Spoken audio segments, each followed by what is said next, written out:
সুপ্রিয় দর্শক, আসসালামু আলাইকুম। শেলিস কিচেনে আমি মোনালিসা সবাইকে স্বাগতম জানাই। তরমুজ ও সাবুদানা দিয়ে তৈরি এই গরমে প্রাণ ঠান্ডা করা দারুণ স্বাদের ডেজার্ট রেসিপি দেখার জন্য। এটি তৈরি করা খুবই সহজ এবং খেতেও অনেক টেস্টি। আমার রেসিপিটি ভালো লাগলে লাইক ও শেয়ার করে দিবেন। আর এরকম সহজ ও মজাদার রেসিপি পেতে আমার চ্যানেলটি সাবস্ক্রাইব করুন এবং পেজটা ফলো করুন। রেসিপির শুরুতে প্যানে পর্যাপ্ত পরিমাণ পানি গরম করে তাতে হাফ কাপ সাবুদানা দিয়ে সিদ্ধ করব। সাবুদানা দেওয়ার পর নেড়ে চেড়ে দিতে হবে যাতে দলা না পেকে যায়। এরকম স্বচ্ছ হলে সাবুদানা স্টিনারে ঢেলে ঠান্ডা পানি দিয়ে ধুয়ে নিব। এবার অন্য প্যানে 2 কাপ তরল দুধ হালকা গরম করে তাতে 2 টেবিল চামচ গুঁড়া দুধ দিয়ে মিশিয়ে অল্প পরিমাণ দুধ উঠিয়ে রাখবো।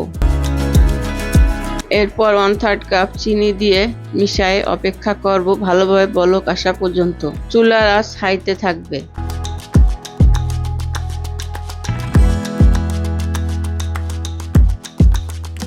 ভালোভাবে বলক আসলে উঠিয়ে রাখা দুধের মধ্যে 1 টেবিল চামচ কাস্টার্ড পাউডার মিশিয়ে জাল করা দুধের মধ্যে কাস্টার্ডের মিশ্রণ ঢেলে অনবরত নাড়তে থাকবো যাতে নিচে লেগে না যায়।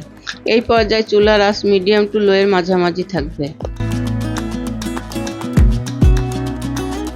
সামান্য লবণ দিব, তবে যারা মিষ্টি জাতীয় খাবারে লবণ পছন্দ করেন না তারা স্কিপ করতে পারেন। 4-5 মিনিট জাল করে নিব।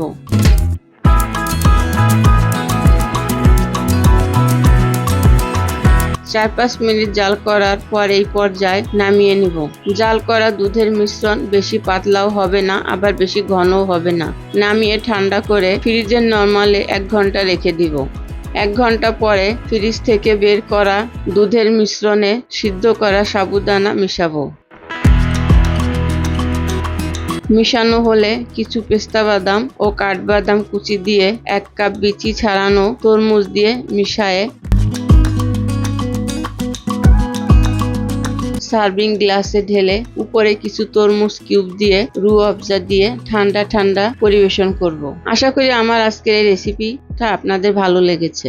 ভালো লাগলে অবশ্যই ট্রাই করবেন আর কমেন্টে জানাবেন কেমন হয়েছে।